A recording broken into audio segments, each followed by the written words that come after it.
Middle School, The Worst Years of My Life by James Patterson, chapters 17 and 18.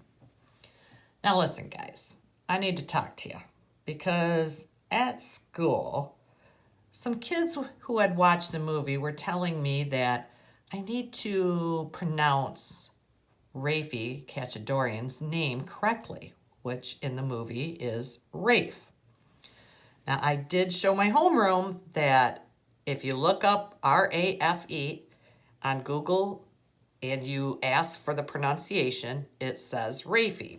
But because I like to appease everyone and be more like the movie and make everyone happy, I'm now going to refer to Rafe Cachadorian as Rafe Cachadorian. So, let's get going. Middle School, The Worst Years of My Life by James Patterson, chapters 17 and 18. New rule. When I got home that afternoon, I went straight to my room with Leo, and we started putting everything that had happened so far into my Operation Rafe notebook. The rules I'd broken, the points I'd earned, and even some of Leo's pictures to document the whole thing. We were just messing around, minding our own business, when I heard Bear start to roar from down the hall. "What are you doing?" he yelled. Then I heard Georgia. "Nothing," she said. "I just wanted to—" "I'm watching that. Don't change the channel." "But you were sleeping." "No buts," he yelled. "You can watch the game with me or you can get out of here. So what's it going to be?" A second later, I heard footsteps and then Georgia's bedroom door slammed. I hated when he yelled at her like that, even more than when he yelled at me. She's just a little kid, and he's kind of like a little kid too, but the biggest, meanest little kid you ever saw. "Hey, pick on someone your own size," I yelled down the hall. "Mind your own beeswax," Bear said back, and turned up the volume on the TV. It wasn't even worth trying to argue. "You know what?" Leo said as soon as I closed my door.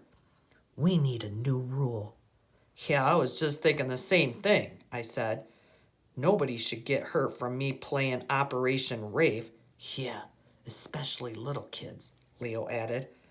And I agreed. I mean, if Miller the killer accidentally landed in the paper shredder, I wasn't going to cry about it. But otherwise, call it the "don't be a bear" rule, Leo said.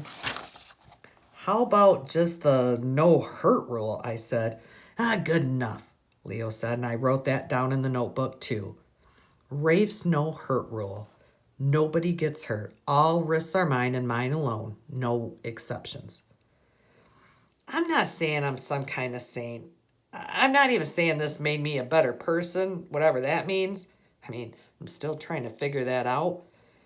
But if putting the no hurt rule into the game could make me even a little bit less like Bear, then I was all for it, because Bear was all about hurting.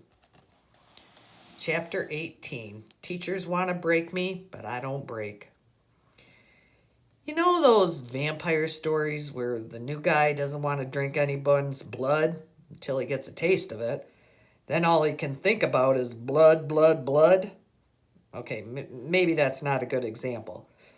The point is, now that I really knew how to play this game, I was starting to get into it. I spent the next couple of weeks just working on my technique. Leo started giving me bonus points for creativity, and that helped keep me motivated. But Leo wasn't the only one helping.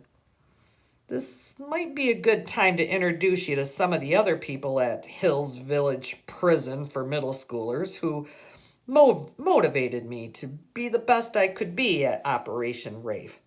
Just check it out. These are the cafeteria ladies. I call them Millie, Billy, and Tilly. I think they're part of a government program to get rid of the middle school population in this country. One lunch at a time. So here's Millie, Billy, and Tilly. The food's talking to them. Chicken nuggets made with real cardboard. Says, "I used to be a shoebox." Meatloaf, warning, hazardous to your health. Gravy, shouldn't be gray, right? Avoid. Fish sticks haven't killed anyone Yet. Or candy from a stranger, probably safer than this meatloaf.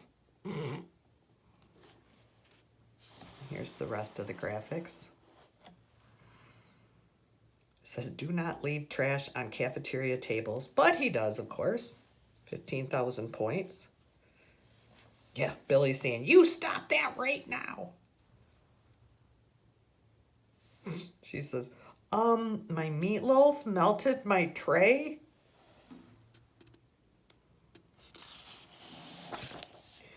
This is my Spanish teacher, Senor Wasserman. He's okay as long as you don't make any mistakes, but if you do, watch out. Yeah, he looks a little angry. They all look like they're sleeping or dead. He's closing his ears. And here's Rafe, breaking rules. No electronics allowed in class, 5,000 points. He comes in with it. And then he said, I didn't hear the bell in Spanish, and he was tardy, so he got a bonus 5,000. Because arriving after the second bell is 7,500, 7,500. So he's breaking some rules. Mr. Latimer is the gym teacher, and I'm not kidding when I say that nobody ever told him he wasn't in the army anymore. He's like, up, 2, 3, 4, up. Private Captain Dort, whatever your name is, what are you doing?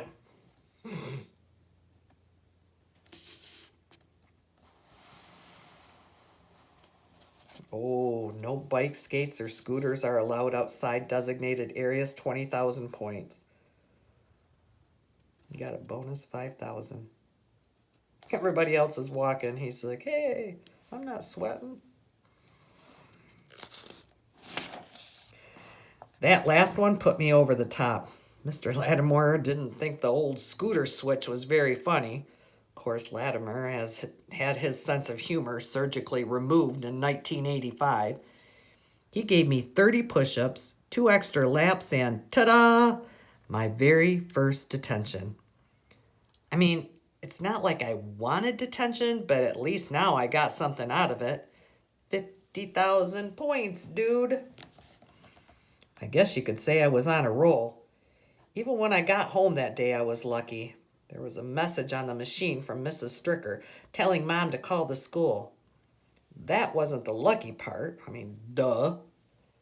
The lucky part was when I got to it first and accidentally on purpose hit the erase button. Mom was at work, Bear was asleep, and Georgia was digging a hole to Australia for all I knew. As long as nobody had planted any secret cameras around the house, I mean, hey, you never know, then I was going to be fine.